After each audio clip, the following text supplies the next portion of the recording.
Mummy. Hi. ஏன் சோகமா இருக்கீங்க? எல்லாம் ஒன்னால தான். நான் என்ன பண்ணேன்? நீ தான் என்னை இந்தியாவில் சந்தோஷமாக இருந்த பிள்ளையை கூட்டிகிட்டு வந்து கேனடாவில் உட்கார வச்சிருக்கேன். நம்ம எதுக்காக கனடா வந்தோம்? எதுக்காக வந்தோம் நான் அப்புறம் சொல்கிறேன். ஆக்சுவலி வந்து நாங்கள் வந்து ரிட்டர்ன் டு கேனடா வந்துட்டோம். ரீசன் சொல்கிறேன். நான் இந்தியாவில் வந்து ரொம்ப ஜாலியாக இருந்தேங்க. வீட்டில் எந்த வேலையும் செய்யாமல், வீட்டில் நமக்கு சமைக்க, வீட்டு வேலைக்கு எல்லாத்துக்குமே ஆள் இருந்தாங்க. பார்த்துக்க அம்மா அப்பா அத்தை எல்லாருமே இருந்தாங்க. அதுக்கப்புறம் நம்ம வந்து எக்ஸ்டெண்டட் ஃபேமிலியோட பயங்கரமாக அட்டாச் ஆகிட்டோம். அண்ணா அண்ணிங்க, அவங்க குட்டீஸு, அதுக்கப்புறம் வந்துட்டு எங்கள் வீட்டு குட்டீஸு, லியாஸ், தக்ஷன், சன்விக், அதுக்கப்புறம் என் ஃப்ரெண்டு பிரவீன், வைஷு, அவங்க குட்டீஸு, இப்படி ரொம்ப ஜாலியாக சுற்றிட்டு இருந்தேன். நினச்சப்போலாம் வெளியே போனோம், எல்லாம் பண்ணோம். பட் இப்போ வந்து இங்கே உட்காந்துட்டோம். ரீசன் வந்து பார்த்திங்கன்னா தக்ஷிதாவோட எஜுகேஷன். ஸோ அவள் வந்து திடீர்னு ஒரு நாள் வந்து என்ன சொன்னான்னா, நான் வந்து யூஜிஏ நார்த் அமெரிக்காவில் தான் பண்ணணும்னு நினைக்கிறேன் அப்படின்னா. ஸோ நாங்கள் அதிலலாம் கொஞ்சம் ப்ராசஸ் பண்ணி கொஞ்சம் ரிசர்ச் பண்ணி பார்த்தப்போ பார்த்தீங்கன்னா, path to North American university from India is not easy. ரொம்ப காம்ப்ளிகேட்டடாக இருந்தது. ஸோ இந்த ஐடியா அவளுக்கு 2 வருஷம் முன்னாடியே கிளியராக இருந்ததுன்னா நாங்கள் போயிருந்துருக்கவே மாட்டோம். பட் அங்கே போனதுக்கப்புறம், அங்கே ஸ்கூல்லாம் போனதுக்கப்புறமா தான் அவளுக்கு வந்து இந்த விஷயமே புரிஞ்சுது. அது அவள் தப்பும் இல்லை.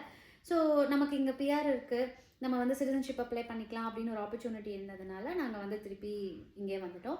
இப்போ ரமேஷ் இங்கே வரல, நானும் தக்ஷிதாவும் தான் வந்திருக்கோம். ஏன்னா ஃபஸ்ட் நான் இங்கே வந்து செட் பண்ணிக்குவேன், அவர் அங்கே எல்லாத்தையும் ரேப்பப் பண்ணி வரதுக்கு வந்து ஒரு 1 or 2 months ஆகும். பட் கண்டிப்பாக இந்த வீடியோ வந்து நான் அவர் வந்ததுக்கப்புறம் தான் போஸ்ட் பண்ணுவேன்.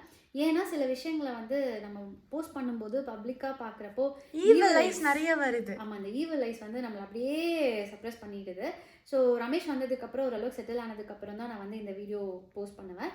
அதுக்கப்புறம் பார்த்தீங்கன்னா இப்போ வீடியோ இங்கே வந்துட்டோம், நம்ம சேனலை வந்து ரீஓப்பன் பண்ணிவிடுவோம். ஸோ ஹோம் டூர் போடுவோம், அப்புறம் வந்து பக்கத்தில் இருக்கிற பிளேசஸ்லாம் போடலாம், ஷாப்பிங் போடலாம். அதுக்கப்புறம் என்னோட பெயின் பாயிண்ட்ஸ்னு இருக்குல்ல, இந்த கிச்சனில் போய் சமைக்கிறது, இந்த வீடு க்ளீன் பண்ணுறது, இந்த செட்டப், இதெல்லாம் ரொம்ப கஷ்டமாக இருக்குங்க. இதெல்லாம் நாங்கள் வந்து ஜாலியாக இருந்ததை வந்து இங்கே ரொம்ப கஷ்டப்பட்டு செய்ய வேண்டியதாக இருக்குது. ஸோ அது எல்லாத்தையும் நான் ரீல்ஸாக வந்து கண்டிப்பாக போடுறேன். ஸோ ஒரு பெரிய வெட்டிங் வேறு வீட்டில் அங்கே வந்து மிஸ் பண்ணிட்டேன். நிறைய வந்து கண்டிப்பாக இந்தியன் திங்ஸ் எல்லாம் நம்ம வந்து மிஸ் பண்ணுவோம். So I love every one in my family. நான் எல்லாரையுமே மிஸ் பண்ணுறேன். இந்த வீடியோ போடுறதுக்கு இன்னொரு முக்கியமான ரீசன் என்னென்னா, இப்போ தக்ஷிதாக்காக தான் நாங்கள் வந்து எல்லாத்தையுமே சாக்ரிஃபைஸ் பண்ணியிருக்கோம். என் புருஷனை விட்டு பிரிஞ்சதே இல்லைங்க. இங்கே கொண்டு வந்து என்னை உட்கார வச்சுட்டா. ஸோ ஃபினான்ஷியலி, இமோஷனலி, சென்டிமெண்டலி எல்லாலேயும் வந்து நம்மளை வந்து சாக்ரிஃபைஸ் பண்ண வச்சுருக்கா.